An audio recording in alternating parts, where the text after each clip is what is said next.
But we're all ready for the end of the day. We're all ready for the end of the week too. Yeah. Probably an extension of that, the end of the year too. Yeah, right. Counting down days, huh? How are you feeling? I got busy stuff to do, so I don't really want to go home, but I will. It's better than being here. All right, so like I said, we are just going to finish up and just kind of review or put a nice little bow basically on the end of our conversations on the New Deal and basically the legacy that it leaves behind, okay? The New Deal was obviously a massive project and culmination of projects throughout the United States with the federal government, with state governments, with private businesses, with the people of the United States. So basically, what is the legacy or what are the things that it leaves behind or in its tracks as we are heading through the 1930s, okay? First and foremost, everything comes with criticism, right? With politicians and with presidents, nothing that they ever do can ever come without some criticism and some praise, okay? And FDR is no exception, even with this monumental deal of the New Deal, okay? When we look back in hindsight at the New Deal, a lot of people regard it as very, very successful, as widely loved and widely beloved as a program, process, et cetera, et cetera. But FDR faced a hefty amount of criticism and a hefty amount of difficulty in the face of passing this and getting things through, okay? On the one hand, the right, basically the Republican opponents of FDR said that this was too much, that we were giving out too much money, that there was too many things going on, that there was not enough time to sit and breathe. Government telling businesses how to operate is a no-no in their eyes, spending large sums of money and piling up large debt. I had mentioned the other day when we were talking about the national deficit and the national debt, somebody asked, like, when did it get the biggest, or like, how did it start getting so big? This is when it starts getting so big because we were giving out so much money for these federal programs. So the right says that this is not good for the federal government, that this is something we shouldn't be partaking in, that FDR is overstepping his boundaries, FDR and Congress, I should say, okay? That all of these basically quote unquote free handouts or these things that we're doing for the American people is destroying free enterprise. That businesses and privately owned subsidies essentially should be able to do whatever they want, that they should be able to make their own decisions without government interference, whether on a federal level or a state level. So the right is on that train of thought. These people who basically opposed FDR anyway were on this train, okay? And even on the left of, FDR's own party and those who are even, further quote unquote radical, I don't like using that word, but basically, more left leaning than FDR was, says that they weren't doing enough. That the New Deal, regardless of all of its different programs, and as we've seen the different relief, recovery, and reform actions that are being taken, that the New Deal was really only helping like the banking system and the industries and not the actual people of the United States, not anybody else.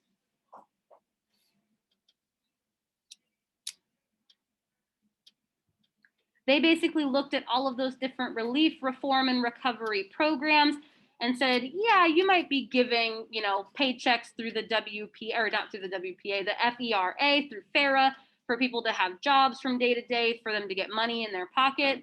But they're just going to go take that money back to the bank, and it's helping the banking system. It's not helping the people, okay? There was skewed views on all sides. Yeah, Nick. Yeah, go ahead. So on both sides of the spectrum, although there were people who were very much praising this work and praising what the New Deal was bringing to the United States, there was criticism on both sides too. It was not a perfect system. It was not impenetrable to people not believing in it, okay?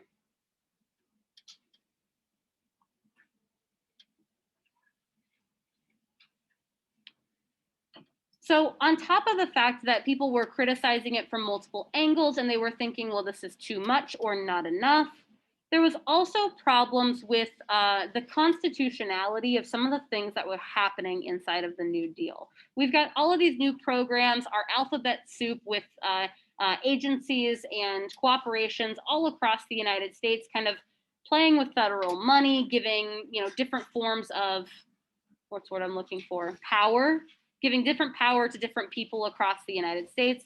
So there was a major conversation during the time of the second and first New Deal where the Supreme Court basically had to step in and decide whether or not some of these programs were constitutional. Like I said, this was a major reform movement and a major thing in a very small amount of time. And because, excuse me, because when FDR got elected, we had talked about this as well, when FDR got elected, the congressional portion of the United States government also got elected Democrat. So it was really easy to pass things and really easy to get things through. But then the Supreme Court kind of stepped in and said, pause. You're doing a lot of stuff. Let's make sure that we're on the right track. Let's make sure that we're upholding the laws that we have, okay? As they're doing an investigation or as they're going through all these different agencies and as they are performing across the United States, the Supreme Court declares that the National Industrial Recovery Act, which was the very, very first one we talked about at the beginning of the first New Deal, they declare that unconstitutional, basically on the basis of you can't tell businesses what to do. That as a private entity, they can do what they please. And they also end up declaring the Agricultural Adjustment Act, the AAA, unconstitutional.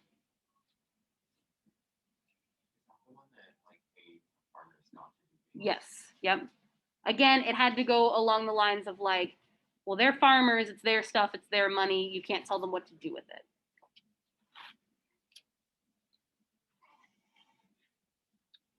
So on top of the fact that they're declaring some of these different New Deal agencies as unconstitutional on a variety of different bases, they also claimed that the creation of these New Deal agencies and the pushing of these New Deal bills going through Congress gave the president way too much power.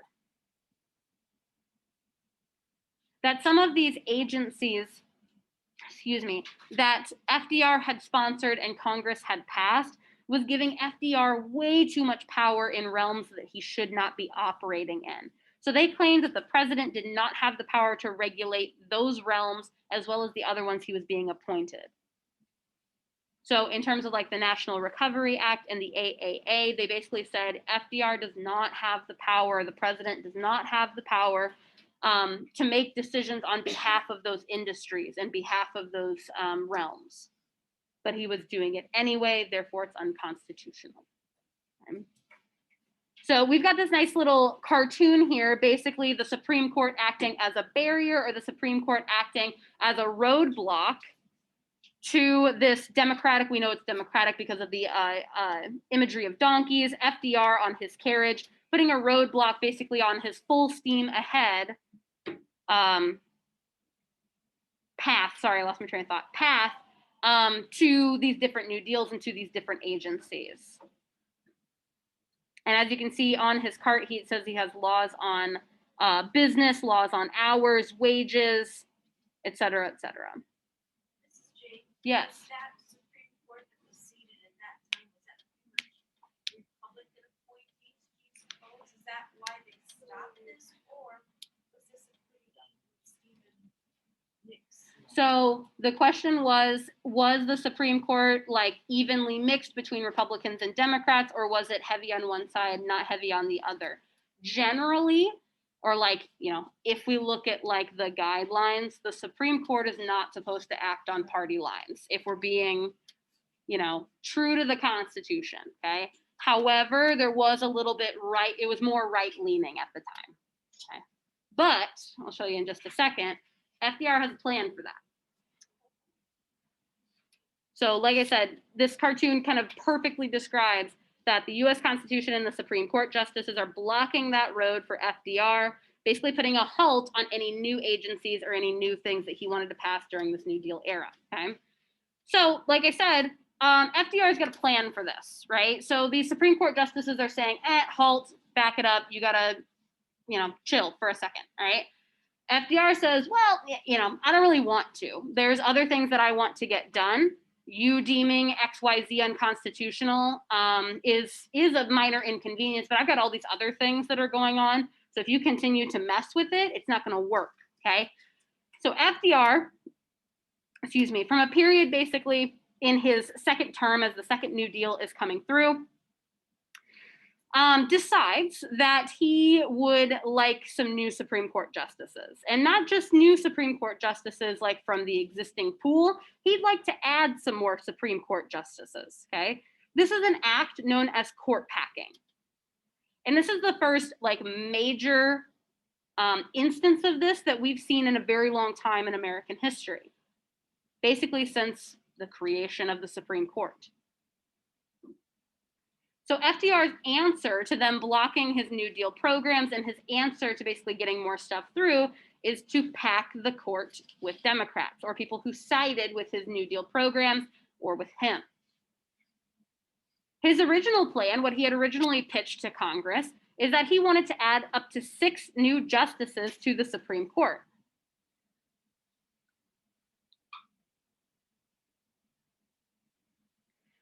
By adding 6 at this time, it would give us about 11 Supreme Court justices. And with that other 6, it would give him a majority of 8-3, basically. Okay. By adding these new court justices by his approval and by his appointment, because that's what the Constitution says, it would sway the court basically on a Democratic leaning side in his favor and in a favor of the New Deal. And of course, Congress and the Supreme Court looks at this and says, no, this is unconstitutional. You can't do that.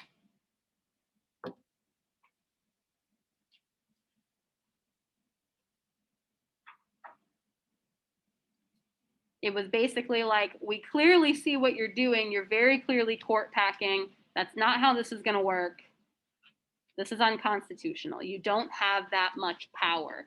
Most of the things, or most of the arguments of unconstitutionality during the New Deal and during FDR's presidency lies within the fact that FDR had a lot of power. And by court packing and adding even more justices, or at least even trying to add these justices, he had way too much power in his hands, and it's deemed unconstitutional. This is not to say that this plan was a total loss. There were still, here, let me see if it goes forward. No. So this is not to say that the plan was not a total loss. There were some new Supreme Court judges added. The Supreme Court judges that were added and he got to appoint gives us our 9 that we had already, or leads us up to the 9. There used to be 7, now there's 9. And that's the same number that we have today. However, it didn't make it as packed as he was originally intending to do.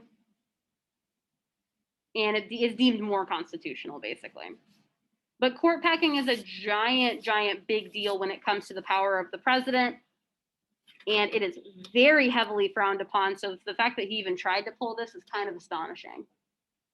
Okay. All right, so the legacy of the New Deal and the legacy of FDR, regardless of the criticism that he was receiving, regardless of, the court packing incident or the court packing scandal, if you want to call it, okay? There were a lot of things that FDR basically enacted from this time in the New Deal era.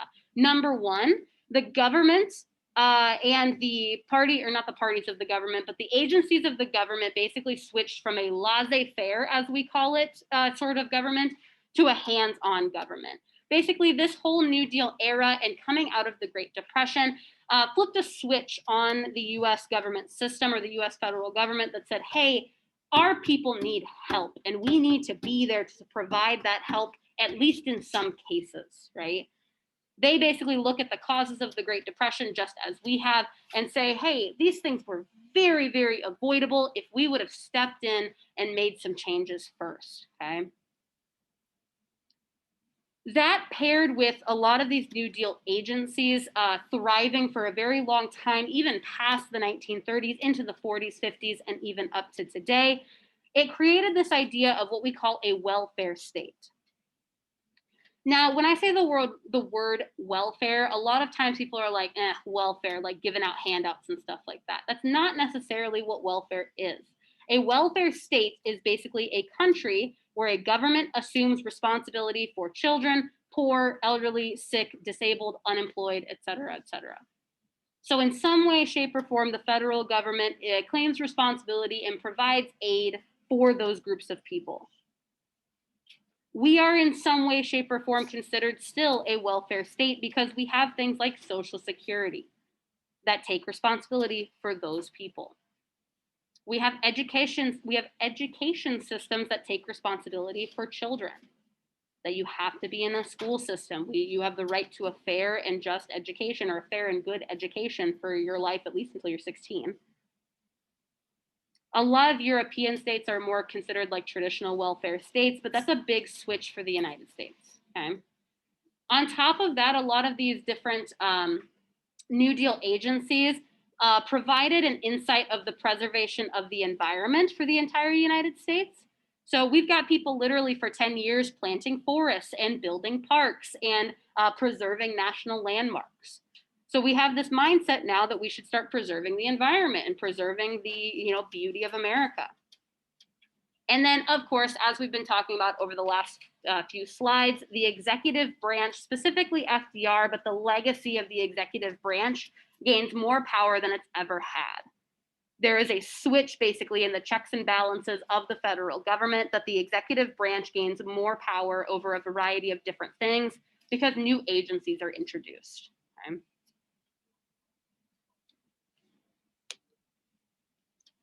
Okay. See, that wasn't so bad. That's not so bad. All right, so the legacy of the New Deal obviously encompasses a lot more than this, but when it comes to our conversations about it, this is what we're leaving with, okay? And, not to spoil the ending or anything, but the legacy of the New Deal and what FDR wanted to do is going to get drastically cut short because we can't stop fighting each other for more than like 20 years, okay? So a lot of these things, or a lot of the plans and different agencies and the long terms of FDR's presidency are going to get cut drastically short around 1936, 1938, because the world just can't agree. Okay. All right, you guys can go ahead and put your notes away. I am going to set you up for the rest of the period with a culminating video to give you not only some review of some of the things we've talked about the Great Depression and the New Deal, but also some new information or some different information, of course, from our good friend, John Green.